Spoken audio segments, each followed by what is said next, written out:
All right. Well, I think we're ready to get started here. So thank you all for joining us today for our latest webcast on USF Reform and some updates to the Alternative Connect America model that just came out of the FCC last week. To get started here, really the reason to do a webcast on fairly short notice was the fact that as we've gone through this process over the past couple months and done a couple of different webcasts and updates to our clients, we had been operating under the assumption that this was going to be on a relatively slow pace, that action would take place over the next year, that the FCC would take its time in looking at multiple iterations of this Alternative Connect America model for optional use by rate of return carriers. But what we've discovered over the last week is that the FCC has now put this on a much faster track, and there are some very short-term items that need to be addressed. And so we wanted to make sure everyone was aware of those items and that we gave you some timely updates on what is going on. So on that note, this is Chad Duval from Moss Adams. I think most of you all know me or have heard my voice on these webcasts in the past. I'm going to be the primary presenter today. I've also asked Stuart Polikoff to join us on the line. He may or may not weigh in too much, but Stuart has been involved in some of the process in D.C. in terms of working with the national associations, different meetings, and different committees that he participates on. And so he certainly has an insider's view to a lot of what is going on as well. So I've asked Stuart to be available to help answer any questions or to add some commentary to the webcast today. So Stuart is here and available as well. Our typical caveats here that, we'll give you the best information we possibly can, but please vet it with others as necessary. All right. So from an introductory standpoint, I want to just go over a few general items here as to why we're talking today and what's different now than it was when we last talked just 3 weeks ago, really. So first of all, the USF reform and the process of moving to an optional cost model, important to understand that all discussions are still that transition to a cost model would be optional, and that companies would have the ability to stay on what we'll refer to as legacy USF support mechanisms. But we'll get into sort of some details there. Important to understand that the legacy or existing mechanisms are going to change or are likely to change somewhat as well. So it'll be similar to what we've seen historically, but probably some updates and some changes to those. So that whole process is progressing a lot more rapidly than we had envisioned even in the last month that it probably would. We've seen numerous groups present their plans for USF reform to the FCC, a couple of formal presentations that we'll go over today from NTCA, as well as a group of Nebraska companies. In addition, there have been some more informal ex parte presentations or communications with the FCC about support for one approach or another. The FCC has indicated that they'll soon release version 2 of the Alternative Connect America model, which we're saying will be, or we're understanding will be, the somewhat final version. So at this point, the FCC is asking for some information from rate of return carriers to help update that model. We'll go through that in detail here shortly. But our initial understanding was that much like the Connect America cost model for price cap carriers, that the FCC would go through numerous iterations of the Alternative Connect America model before they finalized it for use by rate of return carriers. Again, the latest understanding is that may well not be the case, that the FCC is looking to develop a quote-unquote final model very quickly and to utilize that for an extended period of time going forward. And so in support of finalizing that model, the FCC has requested that all rate of return ILECs provide some updates as necessary. You know, it's not something that you have to do. It's only if you determine that there are updates that are necessary. Those updates are due by May 11th of 2015. So we've only got about, I guess, 2.5, 3 weeks to get there. And what they're looking for is updates on study area boundaries and central office locations. And again, I'll get into that in some detail here shortly. So as a little bit of background, just going back just last month in March of 2015, the FCC issued a public notice updating some information related to the Alternative Connect America model. At that point, the FCC released version 1.01 of the model for review and provided illustrative results on 7 different scenarios and said, hey, here's what support would look like. Here are the parameters that we've utilized to establish support under the Connect America cost model, or I'm sorry, the Alternative Connect America model. At this point, and again, this is somewhat informal, but the FCC has indicated or expressed in meetings with different parties that they seem to like or seem to lean towards scenario 3 that was released in that public notice, or released along with those with that public notice. At that time, they had updated the model to a 10 by 1 megabit per second broadband standard from the previous 4 by 1 megabit broadband standard. They indicated that they were going to, or that they were utilizing a budget of approximately $1.625 billion for high-cost support, and that includes high-cost loop support and interstate common line support, but excludes Connect America funding. So that Connect America funding is approximately $375 million. So the combination of the two adds up to the total budget that the FCC has established of $2 billion. And then they indicated at that point that they would have some future updates to the model that would include some information from a more recent national broadband map, as well as data from the study area boundary map. And that's why they're now asking for updates to the study area boundaries as well as central office locations. In putting all that information in the model, they realize that there are still some discrepancies in that data that they have, and so they'd like to get that cleaned up as much as they possibly can. And so that's sort of the process we're going through right now. So on that note, again, as we always have to for our CPE, I need to pause to post a question. So Carol, if you would post the first question, please, I would appreciate it. So you can see the polling question comes up on your screen. The question is, when are study area boundary and central office location updates due to CostQuest? And so we'll go through the process here shortly of how that will be done, but those updates will be due to CostQuest May 1st, May 11th, May 15th, or May 31st of 2015. So give everyone just a few more seconds here to answer those questions, and then we'll close that down and move on.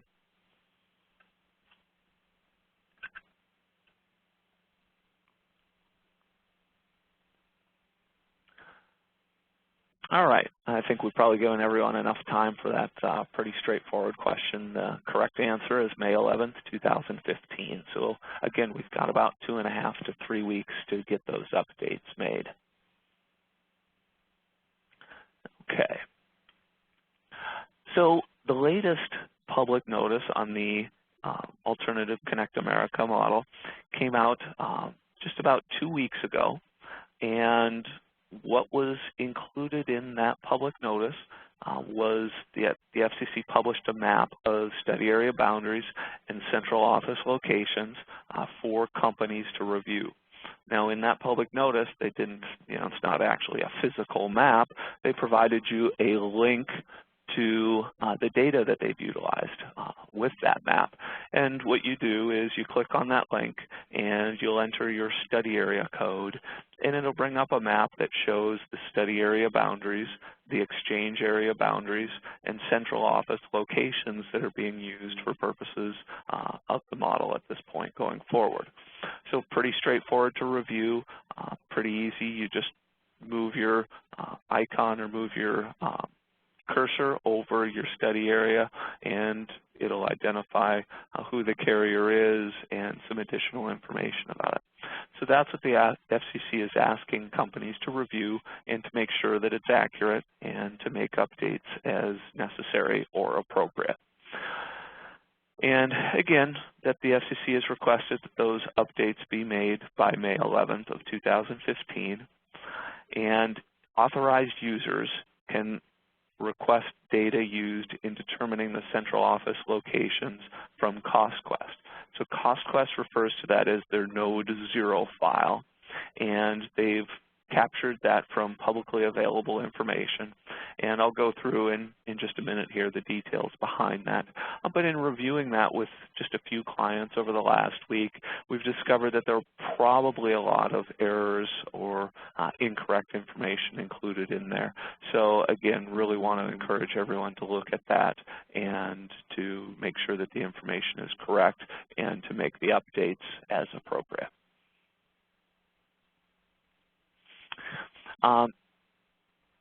Some additional information here related to the study area boundaries and exchange boundaries that they have is the study area boundaries and exchanges that you'll see in those maps, if you click on that link, are based on the filings that all carriers made back in March of 2013. And at that point in time, either your state public utilities commission could make a filing on behalf of all of the carriers in the state, or if the state commission chose not to, then individual carriers had to file study area boundary maps with exchange boundaries with the FCC. And so the FCC had initially requested that those boundaries be updated by March of 2015. They subsequently extended that into May. We now know why, because they wanted to give time to get the information into the ACAM model and then to give us an appropriate amount of time to provide those updates once they released the information from the ACAM model. The central office locations that they're using are based on a publicly available database that's called GeoResult, and unfortunately not all study area data is included in GeoResult. So as a result of that, CostQuest had to make some assumptions in identifying where central offices are likely located. And so for central office locations that they did not have, the first thing that they did was that they went into census data and found the nearest populated place to the central office location that was utilized by the FCC in their prior cost model. So back in the 90s, early 2000s, the FCC had developed a forward-looking cost model for potential use by the industry. They had a lot of location information there. And so in this case, CostQuest has gone in and said, what central office location did the FCC utilize? What is the nearest populated place to that FCC-utilized central office location, and now placed the central office for purposes of the ACAM in that populated location. Now, in some situations, there's more than one central office per location. I'm sorry, per exchange. It's fairly rare, but there are situations where there are multiple central offices in a single exchange. So in large exchanges where there are multiple central offices, meaning that there's, I think it says less than 10 miles, but that should be greater than 10 miles between central offices, those exchanges were split into smaller service areas so that each service area has its own central offices. Then in some situations where there are small exchanges, meaning that the central office is less than 1 mile from an exchange boundary, those small exchanges were combined under the assumption that you wouldn't have multiple central offices to serve a small geographic area. And then finally, in exchanges where there was no prior geo-results central office location at all, and there's no populated place, obviously in some of the more rural areas of the country, it's all uncertificated or there's just no census location there.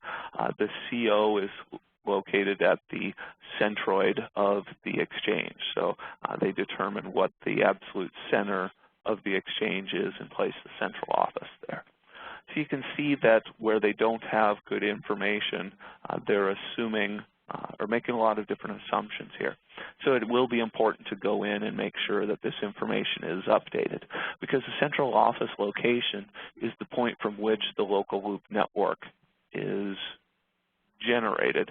And so there's a lot of impact, or there could be significant impact on the amount of local loop investment that is necessary or is built by the model to calculate what your total costs are. And so incorrect CO locations will result in incorrect assumptions behind the model, or incorrect costs being developed by the model.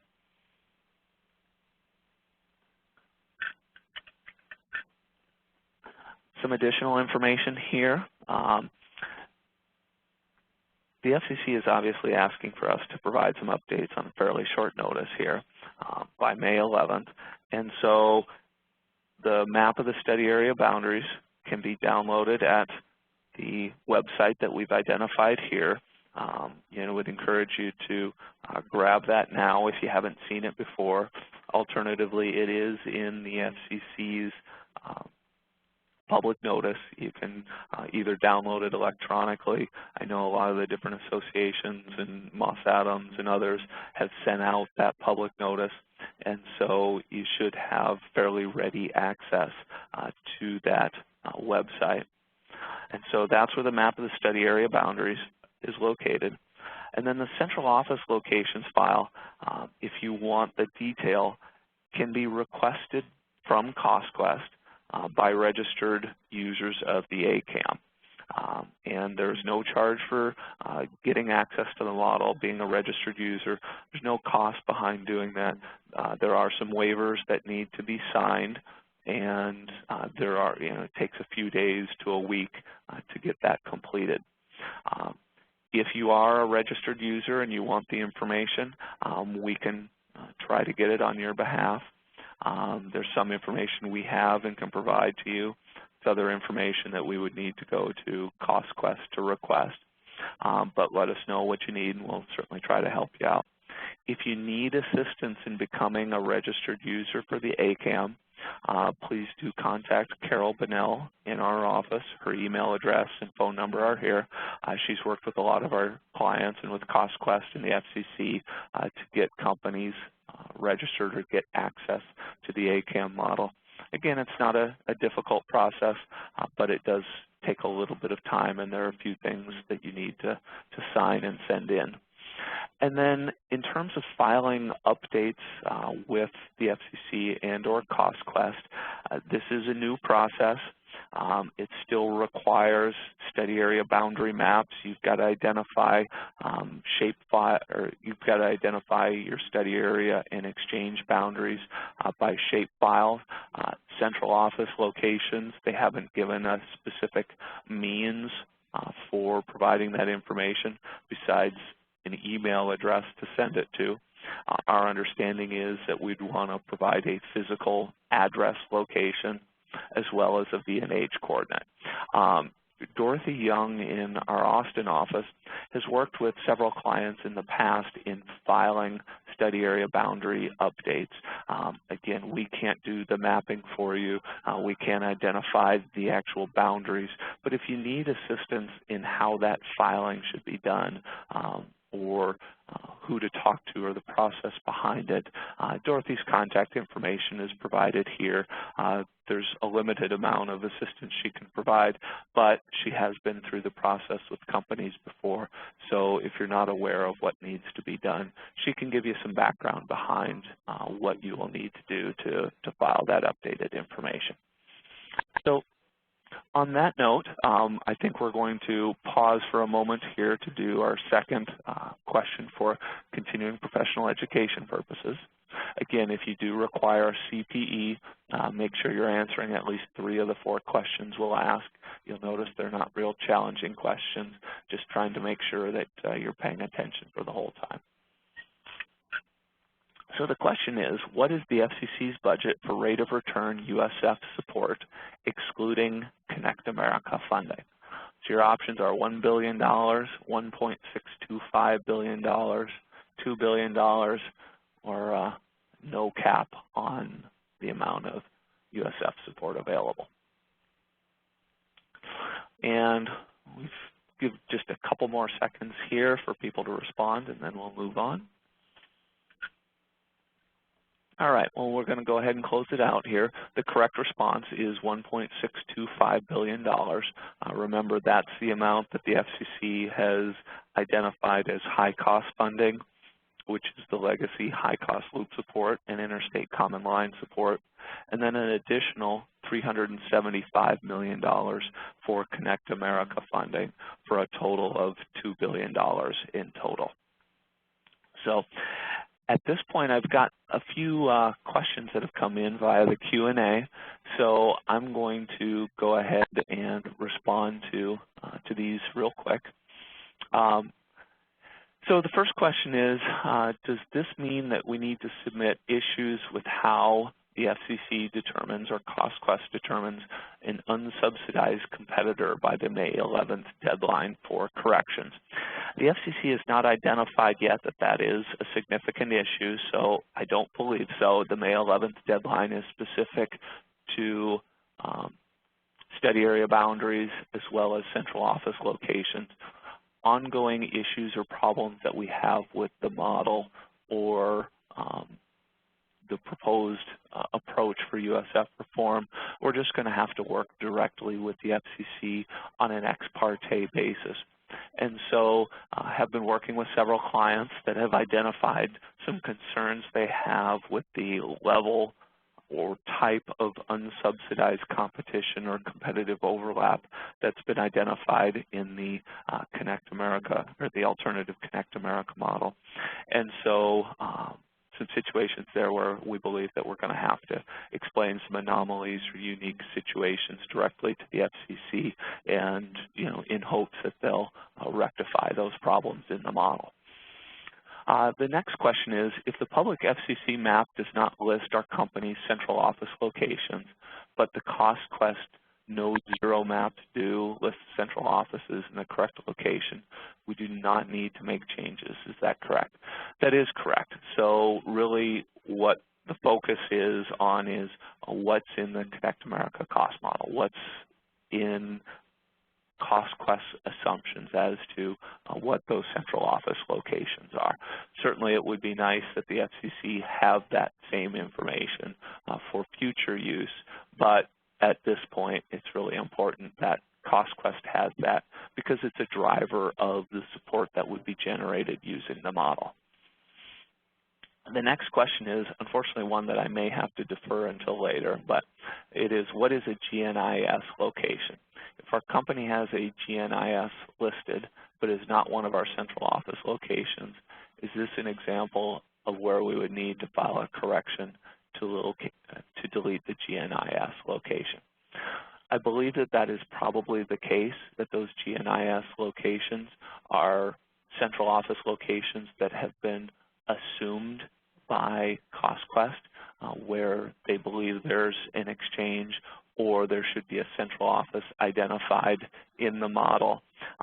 So if it is not an actual location of your central office, then I believe that that needs to be corrected, because if they're assuming that you have more central offices than you actually do have, the model would then create a local loop network that would not be consistent with those central office locations. And one of the things that they've indicated in the creation of the model is that the model and the cost will be based on existing central office locations. So we really want to make sure that that's correct. The next question is, or the last question I've got at this point is, will there be a comment period? And I really don't know for sure if there's going to be.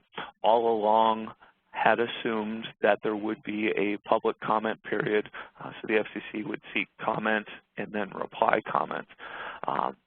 But I don't know if that's going to be the case at this point.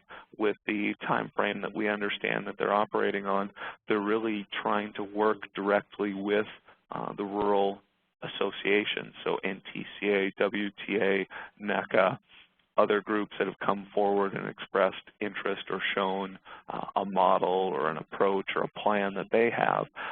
They seem to be working directly with those groups as opposed to putting it out for public comment, but time will really tell. Okay, so those are all the questions that have come in thus far. Please continue asking those questions, and we'll pause from time to time to answer those as we go.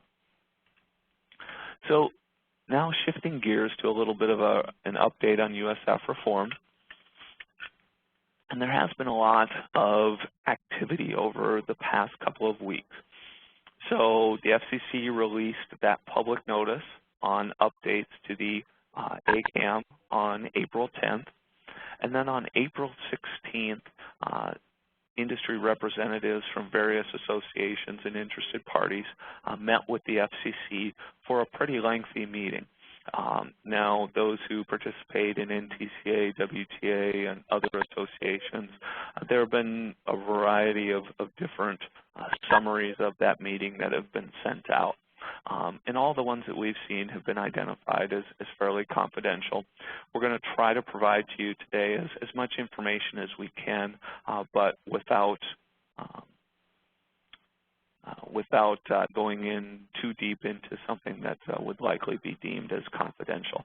But certainly to the extent that you're a member of any of those associations, any additional information, we can try to share as much as we can with you individually, or would encourage you to follow up with your representatives from those associations and try to get additional information there as well.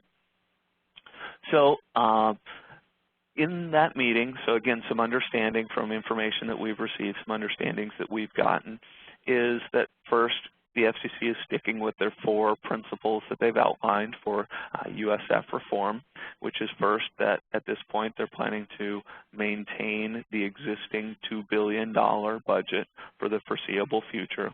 So again, that's approximately $375 million in CAF support and approximately $1.625 billion in high-cost support, so high-cost loop support and interstate common line support combined. The next principle is that support must be equitably and fairly distributed amongst all rate of return carriers. The plan must look at forward-looking costs. Now, one of the things we'll talk about here shortly is the fact that forward-looking costs do not necessarily mean a cost model in the FCC's mind. There are some different approaches that they're looking at to make some adjustments to historical costs that in the FCC's mind would then sort of convert that to a forward-looking cost. And then the final principle is that there can be no double recovery of costs. Just like with the Connect America Fund for Intercarrier Compensation Reform, the FCC wanted to ensure that there was no double recovery of an individual cost. The FCC is concerned that that could be the case with USF Reform as well. So we just want to make sure going forward that that's not the case. The FCC has put a very short time frame on this in terms of development and not implementation of a plan, but basically identification of an industry consensus plan.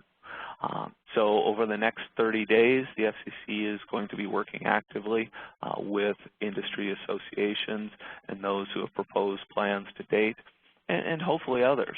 You know, like we said, there was a question earlier here about issues or concerned with particular items in the model or particular items related to these plans, that clearly the FCC is going to take ex parte communication and meetings with other interested parties to make sure that they have feedback from everyone involved.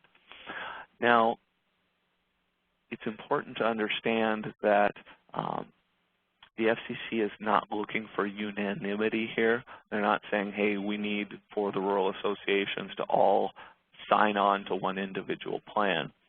They have indicated that they're looking for the majority consensus, but not unanimity. And also they've indicated that there's a possibility that multiple optional plans could be put into place where companies could pick from options A, B, or C, but understanding that those will all fit under these same principles, including the $2 billion budget, support being equitably and fairly distributed, costs being based on forward-looking costs, and no double recovery of those costs. And, you know, I guess sort of the last point here is that the plan is going to be developed over the next 30 days, but implementation of that plan would be by the end of the year, so essentially having it effective January 1st of 2016. So again, probably a bit quicker than we had envisioned that this whole process of USF reform and development and acceptance of a cost model would be, so a bit quicker. Okay, so now I wanted to shift gears to what I'll call some interesting thoughts from the FCC. Again, you know, I've seen different ex parte communications, different notes from a variety of participants in that meeting with the FCC on the 16th. So just in reading through that, here are some things that sort of jumped off the page to me that we all need to consider. So first is that there may be some support available from the Connect America Fund reserves to assist in companies transitioning to model-based support. So I think as we've discussed in previous webcasts, the FCC has indicated that in total they're going to collect $4.5 billion for rate of return carrier and price cap carrier universal service funding on an annual basis. But they don't necessarily distribute all $4.5 billion. So there are reserves from the Connect America Fund that the FCC now has available to do, you know, sort of special things with. And so they've identified that they can utilize some of those reserves. We don't know how much, but we think probably a significant amount of those reserves could be utilized to help in the transition from the current USF mechanisms to a price cap, or I'm sorry, not a price cap, to a model-based support system. So the FCC, at least in the notes that I've read, uses the terms forward-looking and alternative regulation somewhat synonymously. So forward-looking costs are not a company's actual costs, so it's not rate of return regulation based on the costs that you've actually incurred. It's an alternative form of regulation that would look at theoretical costs or model-based costs. So just sort of a lot of use of those terms synonymously. As I mentioned earlier, forward-looking costs do not necessarily mean that we're going to be utilizing a model, but any forward-looking plan has to include some form of limitation on investment and expenses. So not necessarily going back to quantile regression, but you know, the FCC is looking at ways, and some of these models or some of these plans that we'll talk about here shortly do include means to limit the amount of investment that a company can incur and have supported, and the amount of expense that would be supported under universal service funding. The next point is that the transition to alternative regulation or to a cost model may occur over multiple years. So there's likely to be a transition rather than a flash cut. But I think a lot of parties over time, or certain parties, have expressed an interest in freezing of existing support for some period of time. You know, sort of the feedback that folks are getting out of the FCC is that there's not a real significant appetite for freezing the current amount of support for any period of time, if at all. And again, I think I mentioned this earlier, not all carriers have to follow the same plan. A package of options may be acceptable to the FCC. And so, as we've talked about before, you know, the Alternative Connect America model would be optional. And then you could stay on some form or some similar form of legacy support. And so companies could do one or the other. So it's possible that there will be 2 or 3 different alternatives out there that companies can choose what best works for them. Again, understanding that because there is a cap on the budget, that you may not get the exact amount of support that was calculated under that mechanism. There will likely be some reductions in support for all different options. Okay, a couple more interesting thoughts that seem to be coming from the FCC. First is those opting for model-based support would likely be accountable for broadband deployment targets. So price cap carriers that opt into model-based support get that support for 6 years. They've discussed that, well, for rate of return carriers, we probably need to provide a longer period of support to provide predictability and sustainability. And so the discussions that we've heard or the notes that we've seen throw out a 10-year deployment period rather than a 6-year deployment period. And that deployment period targets 95% broadband availability over that period. So you don't have to be at 95% availability of broadband in your study area year 1, but over 10 years you've got to show progress to and accomplishing that goal over that period. And again, 10 years sounds what they're likely looking at here. The Wireline Competition Bureau, as I mentioned before, they seem to appear to favor Scenario 1.3 that they released with the Alternative Connect America model update back in March. Again, no certainty to that. It's just sort of reading the tea leaves and comments that have been made. That Scenario 1.3 had the following parameters behind it. It had a $52.50 benchmark rate for retail broadband service. It provided no support in census blocks that have a competitive provider, and those competitive providers are cable modem service or fixed wireless service. But those carriers or those providers also have to offer voice service within the state. And they identified a $230 per location cap on universal service funding. So there is no maximum cost amount for the census block, but the amount of support would be capped at $230. And then finally, it did utilize the $1.625 billion overall budget for high-cost support. And then, so for companies that would transition to model-based support would likely have that same 95% broadband availability standard that's been applied to price cap carriers.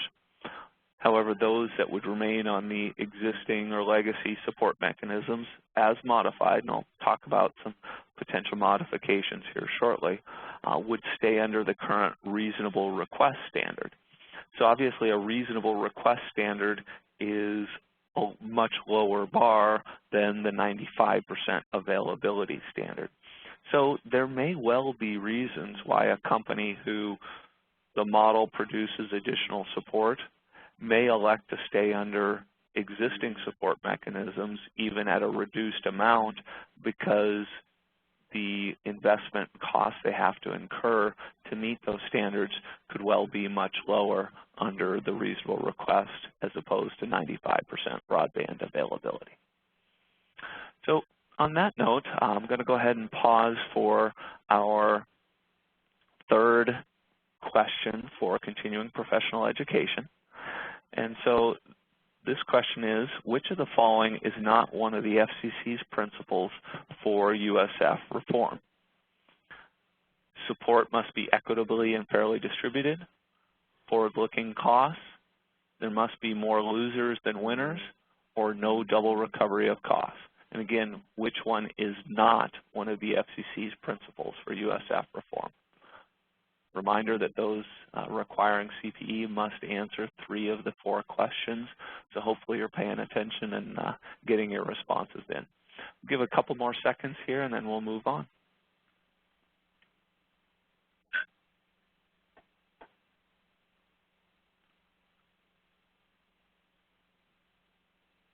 Okay, we'll go ahead and move on. There have been a couple of questions that have come in here. First is someone wanted me to sort of reiterate or readdress the question on do companies need to submit additional issues to the FCC related to unsubsidized competition in the model or other potential problems or issues with the Alternative Connect America model by that May 11th deadline for corrections to study area boundaries and central office locations? And the answer there was, I don't believe so. Those are pretty specific requirements. I don't believe that the FCC recognizes yet that they may have some issues in the model related to unsubsidized competition and potentially others. And so those are items that we're going to have to work with the FCC on an ex parte basis to make sure that they're aware of those issues and hopefully get them addressed in the model. So I don't believe that needs to be done by May 11th, but I think there's certainly some additional urgency to getting that process moving. And then the other question that's come in here was the $230 per location cap on support. Is that an annual number or is that a monthly number? And I believe that that's a monthly number, much like the FCC has their $3,000 cap on legacy support today, which equates to $250 per line per month. I believe that the $230 per line per month per line support number would be a monthly, not an annual number. A great question just came in that I'm going to go ahead and hold off on because I'm going to answer it here shortly. So, and interestingly, the same question just came in twice from 2 different people. So I'm going to hold off, Jake and Steve, I'm going to hold off on your questions for just a few minutes, and I'll address those here shortly. So please keep the questions coming. These are some great questions.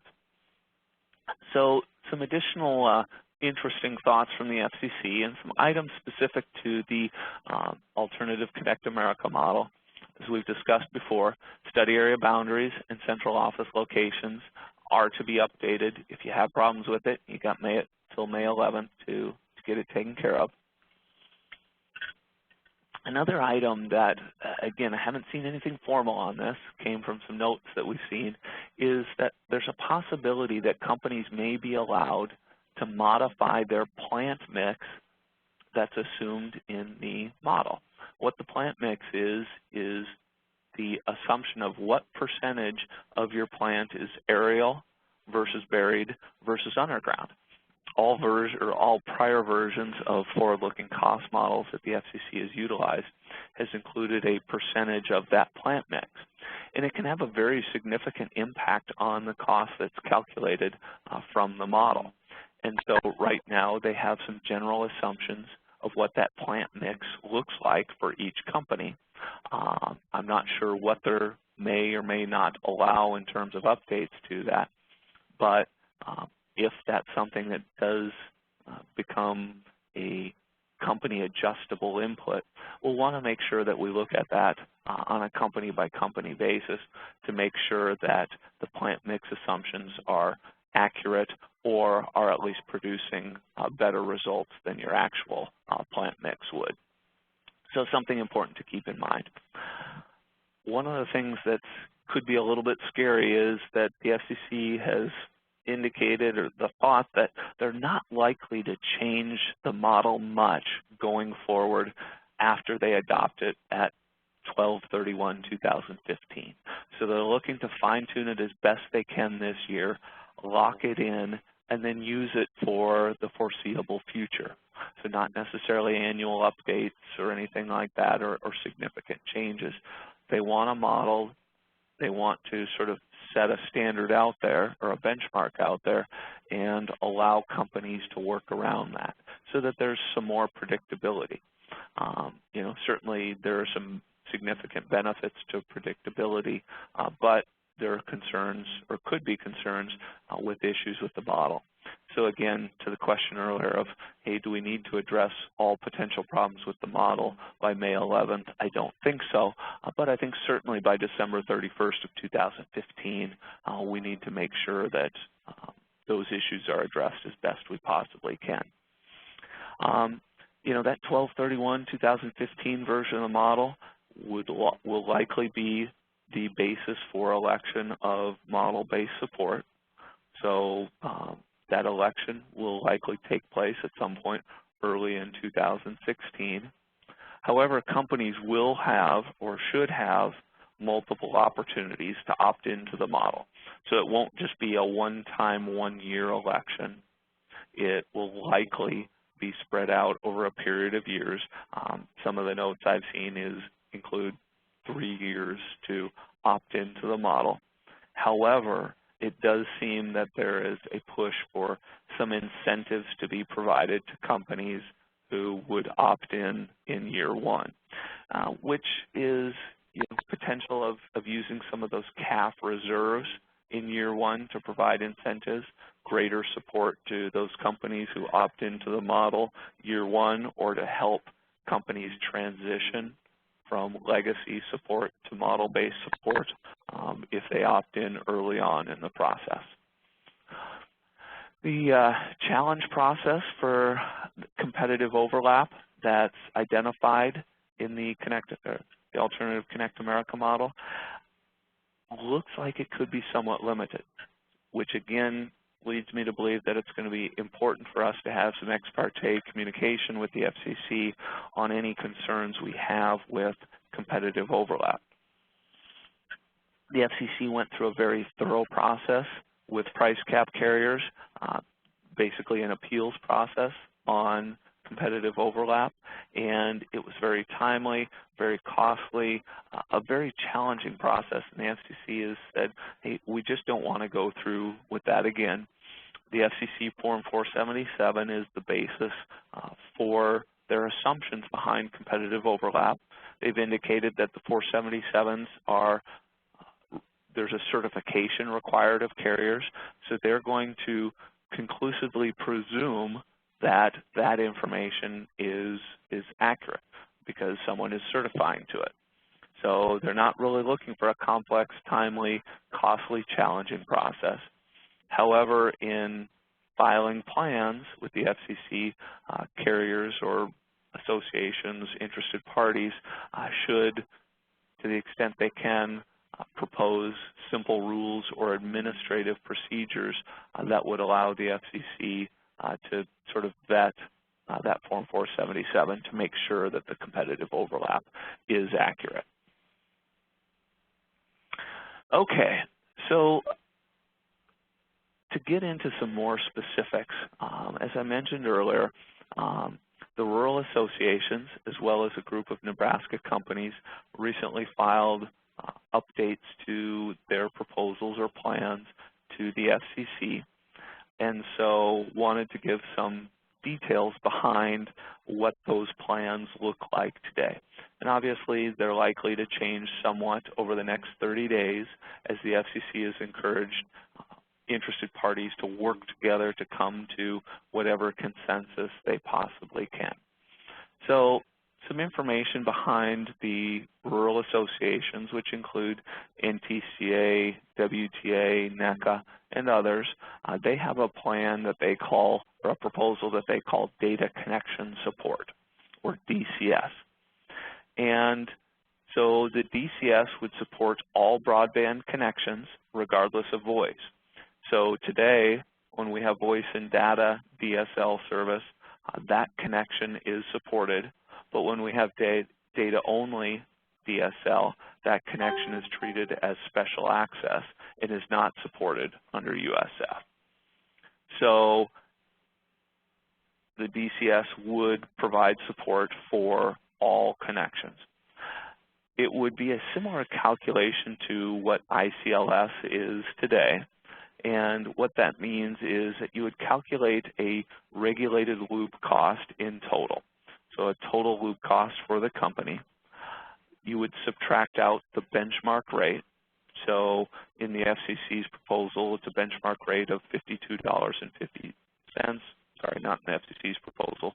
In the ACAM, it's a benchmark rate of $52.50. We'll see that under the DCS proposal, they have a different benchmark rate that is somewhat higher than that $52.50. So it's the regulated loop cost minus the benchmark rate. Support, much like ICLS, would be based on a projection of costs and revenues. So projection of our regulated loop costs, less a projection of our revenues at the benchmark rate, and then would be trued up after the fact. So whatever our actual costs are and our actual revenues for the year, we would true up just as we do with ICLS today. So the benchmark rate that is assumed under the DCS is basically a broadband subscriber line charge, so similar to the voice subscriber line charge today, but significantly higher.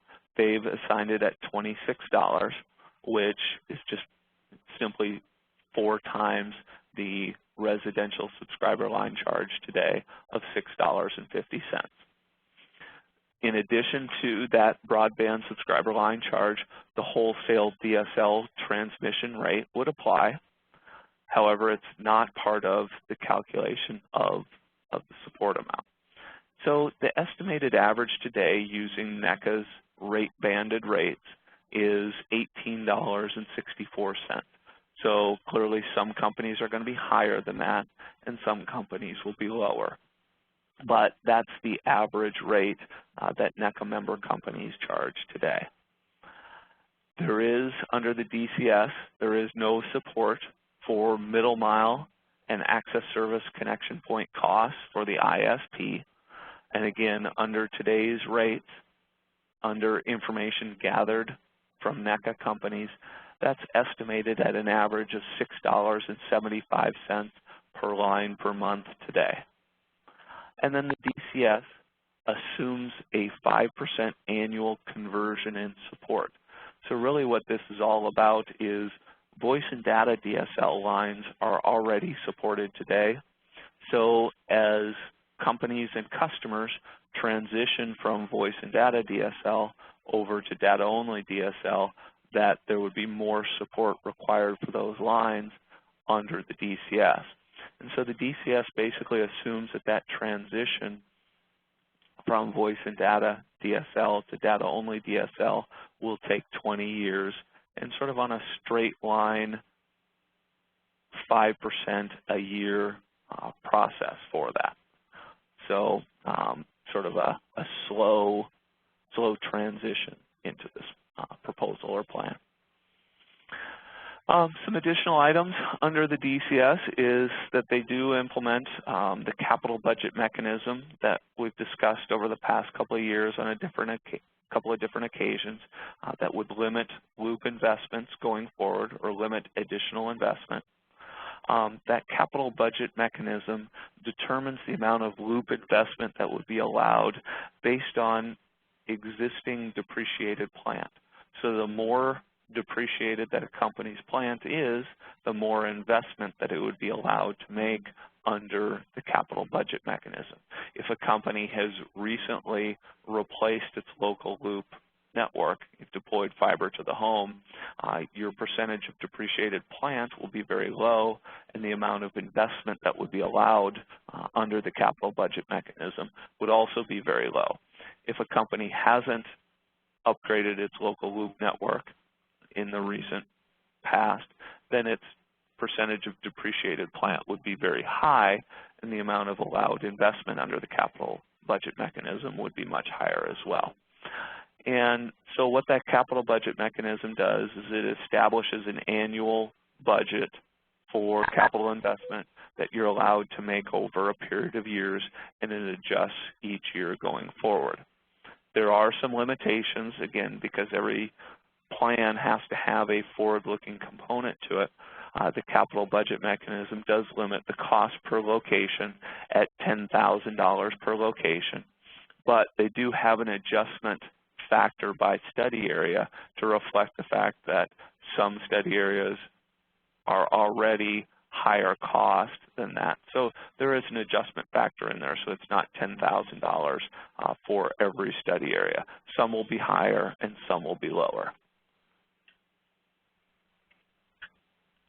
There are some limitations on support built into the DCS plan. The first is to maintain the existing $3,000 per line per year cap on overall support. So the amount of data connection support plus high-cost loop support plus interstate common line support that a company receives could not exceed that $3,000 per line per year. If DCS plus HCLS plus ICLS exceeds the FCC's established $1.625 billion budget for high-cost support, the DCS implements a two-part control mechanism. The first portion of that eats up 50% of that support overrun or difference, and that would be to increase the benchmark rate by an amount that would eat up 50% of the overrun. And then the other 50% of the overrun would be based on a on a percentage adjustment to the DCS support amount. So companies that receive more DCS support would be hit a little bit more by this percentage adjustment than maybe they would an increase in the benchmark rate. Under this plan, NTCA's current estimate is that that limitation would be approximately $15.32 per broadband line. So the benchmark essentially gets increased by $15.32 in order to maintain that overall budget. And as a result of all of these different rates and limitations, there's an estimated broadband rate under the DCS of $66.71, and that's a retail rate above which support would be provided. That includes the $26 broadband slick, an $18.64 average wholesale PSL rate, a $15.32 limitation on support, and then a $6.75 revenue for middle mile and access service connection point. So on that note, we've got a lot of questions that are coming in. I know some of these I'm going to get to here shortly, so I may skip past a couple and come back to them later. But I want to make sure that we get all of these questions answered. One question that I think I skipped past earlier is, I have a total of 15 exchanges, but only 2 of the exchanges have CO locations showing on the map, and these 2 locations are incorrect. Are the other exchange COs on the map but hidden, and if so, why? I can't say for sure if they're hidden or not. I would encourage you to get access to the model and request the Node 0 file from CostQuest. That will give you the specific locations of central offices in your study area. And what I'd encourage all companies to do is to try to get that information and to make sure it's accurate. If not, to provide the accurate CO locations to CostQuest. And so I can't tell you for sure what those locations are or are not. All I can do is really encourage you to get the correct information from CostQuest, or to get the information from CostQuest and to make sure it's correct. Obviously, we've got a short turnaround to do that by May 11th, and so if you don't already have access to the model, I'm sorry to put this burden on Carol, but would encourage you to contact Carol Bonnell in our office. She can help you with that process. A couple of different waivers need to be signed and submitted to both CostQuest and the FCC, and it takes a few days to a week to get that done. So if you need access, please do so sooner rather than later. A couple of other questions, and I know I'm going to get to these, but I am going to lose them as I scroll through the questions here. Are the ACAM elections made on a study area level, or would they be made at a lower level, or potentially at a holding company level? And so the next question is, if a company is a holding company, and then gives a couple examples, will they be allowed to opt into the alternative regulation on a study area basis, or will it be on an all or nothing holding company basis? Don't know the definitive answer to that at this point, but have seen some notes, some comments that came out of those FCC meetings that they would likely do it at the study area level to provide greater incentive for companies to opt into that alternative regulation or into the cost model. Because obviously if they do it at the holding company level, you know, the company will be looking at the total impact as opposed to the impact on individual companies.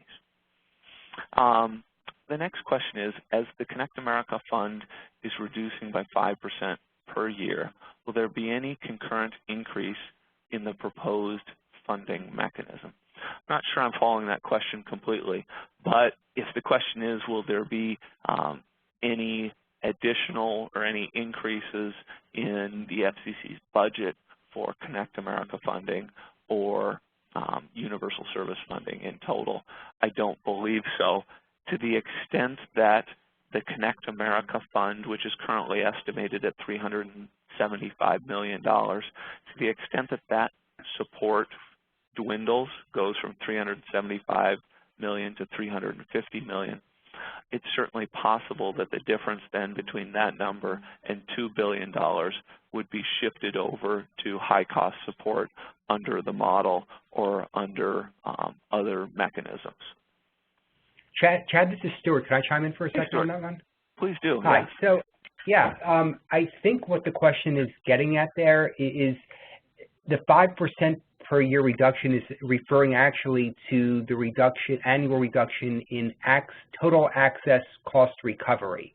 They had that baseline recovery amount, and that goes down by 5%. But that doesn't mean that the CAF funding is going down by 5% per year. In actuality, right now it's going up because access rates are being reduced by so much each year that the CAF funding to recover those losses is actually now increasing, even though the baseline is going down by 5%. Eventually, that amount will go down after the entire access is completely wiped out. But I think that what you got at was correct in that the total amount for universal service funding, including access recovery, will remain at $2 billion for the foreseeable future. And regardless of what portion is access recovery versus loop support recovery, you know, that might change in balance, but the total amount will remain at $2 billion. Okay, great. Good clarification there, Stuart. I appreciate it. A couple of other questions have come in. Is Moss Adams part of the group trying to come up with a plan? Moss Adams does participate with NTCA and WTA and other associations in their regulatory policy committees, which are the groups that are putting, you know, a couple of groups working on the Rural Association Plan, and certainly we're actively participating in that. We're also working directly with clients to ensure that any concerns or issues are addressed either with those associations or with the FCC. And so to the extent that anyone needs assistance, please let us know, or has concerns with any of the plans or the model, we can work with you to get those questions or concerns addressed. A couple of other questions here, and then we'll move on. What is the definition of location for the $10,000? Unfortunately, I don't know that I have a good answer for you there. I believe that it would be a census-designated location, which would be a household or a house or a business location, but I can't say for sure. Final question that I've got at this point is, currently our wholesale DSL is approximately $12. The rest of the billing is non-regulated. Under the proposed model with estimated pricing at $66.71, is there any revenue for the non-regulated entity? I think it's important to understand that that $66.71 is a retail rate, not just the DSL rate. And so that's the retail rate essentially above which you would receive support for your costs of providing broadband services. So hopefully companies aren't, or hopefully people aren't comparing the current wholesale to that proposed funding benchmark.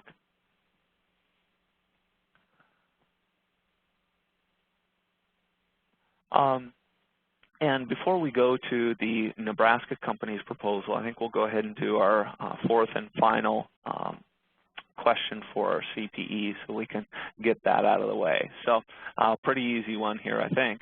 What does DCS stand for? Is it the data connection support? Is it draft connection support? Is it deal for combined support? Or finally, don't care for support? I think probably a pretty easy one here. So we'll give just a few more seconds to respond here. And again, just a reminder for those that need CPE, please make sure you've responded to at least 3 of the 4 questions. Okay, on that note, I'm going to go ahead and move on here. Just a few more items to get through, and then we'll answer some more questions. So there is a proposal by a group of Nebraska companies. It's not all of the companies in Nebraska, but a large group of companies in Nebraska have put forward a proposal to the FCC that does, is highly based on the alternative Connect America model. It would be an optional plan to elect model-based support or to continue with legacy support, which is generally high-cost loop support and interstate common line support. However, there are some modifications to those support mechanisms to make them forward-looking. So under the Nebraska plan, the ACAM option, so for companies electing to use the ACAM, there would be a 3-year window to opt into the model. The election would be on a study area basis, not a holding company, as I previously mentioned, which would provide some incentive for companies to elect to use the model because not all of their study areas would have to go in the same direction. There would be some flexibility. They do propose 2 potential ACAM scenarios, the first of which is a $52.50 benchmark with no extremely high cost threshold. The second is a $52.50 benchmark with no extremely high cost threshold, but a $250 cap per location on support, which is close to, but not the same as scenario 3 that the FCC released in March, which had a $230 per location cap on support.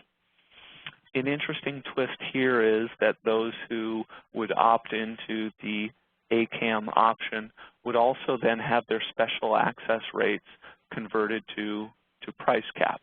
So they would no longer be cost-based or rate of return-based rates.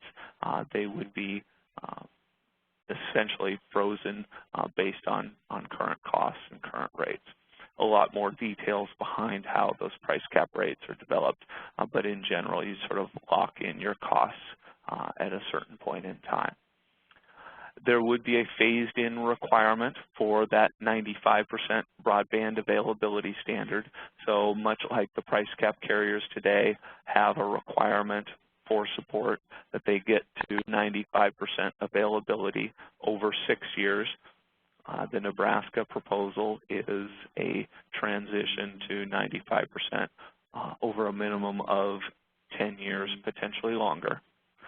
And they would propose a streamlined challenge process for competitive overlap.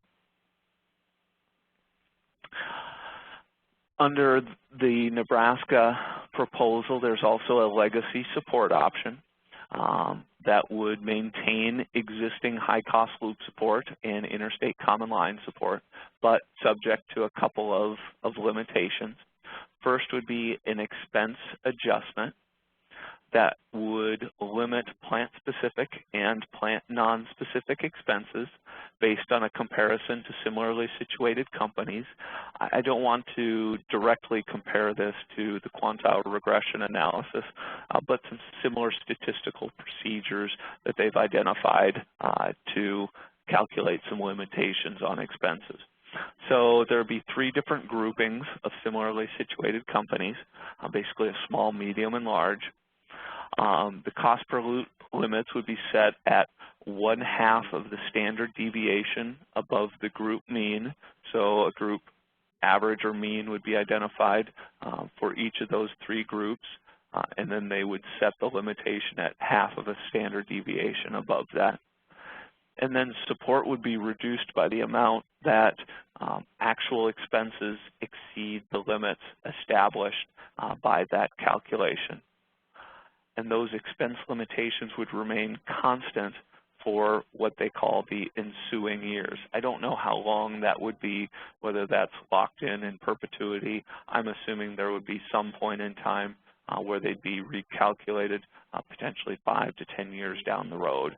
But the information I've seen on the proposal doesn't get into the detail on it. And then any expense reductions would be redistributed to other support recipients, both if they're under the legacy support option or the ACAM option.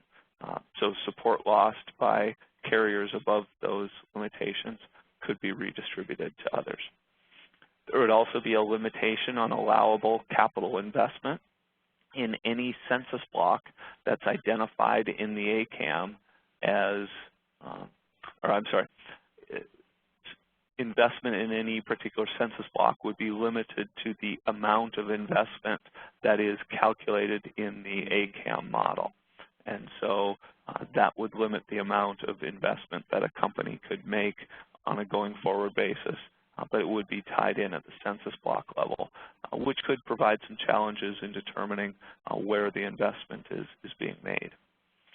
And then any company that's elected this legacy support option under the Nebraska plan would remain subject to the much lower broadband standard of meeting a reasonable request for broadband service as opposed to the 95% availability. So the Nebraska plan also requires some adjustments to maintain the overall budget. And the proposal would be that legacy support would be reduced in years 1 through 3 to fund model support and to maintain the budget.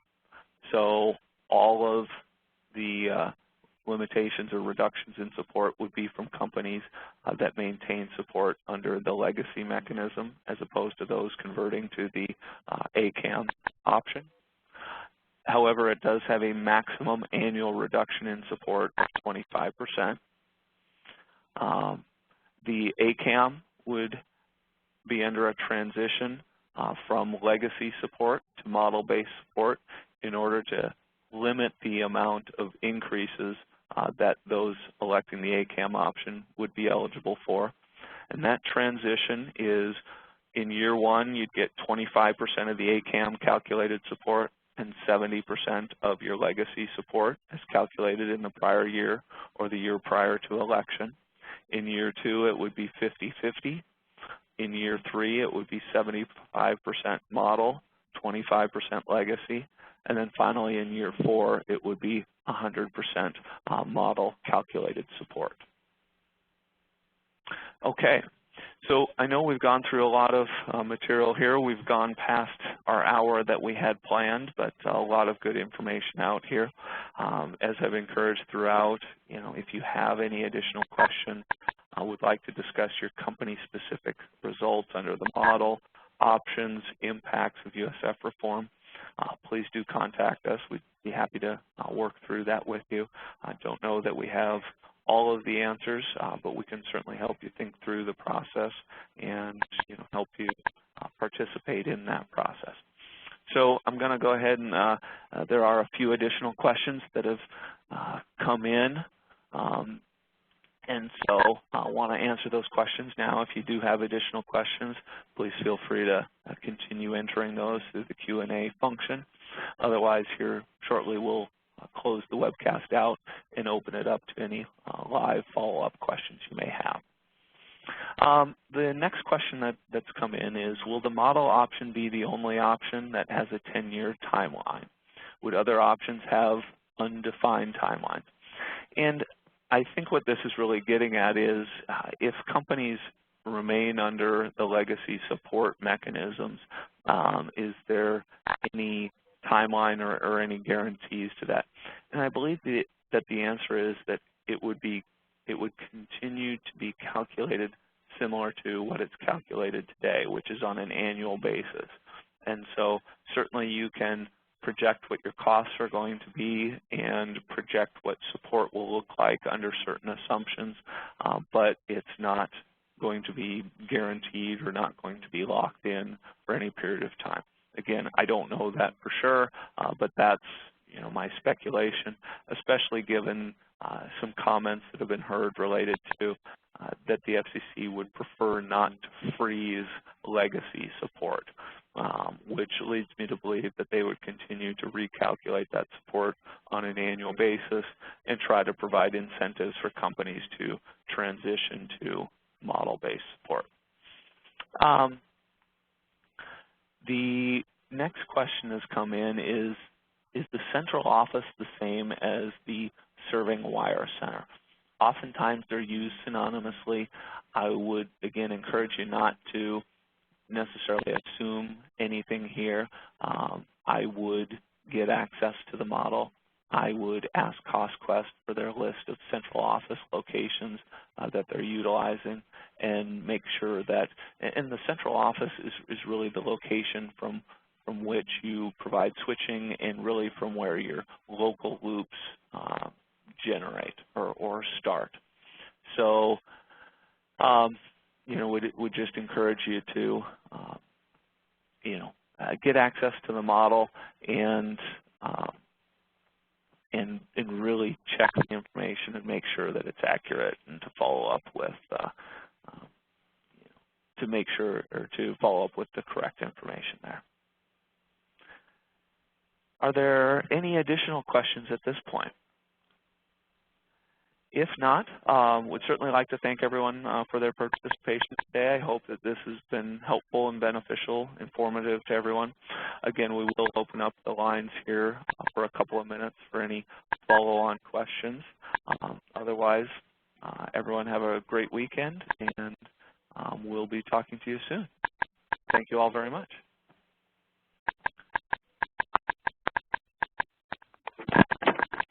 All guests have been unmuted. All right. Well, I know there's a lot of beeps going on here. Is there any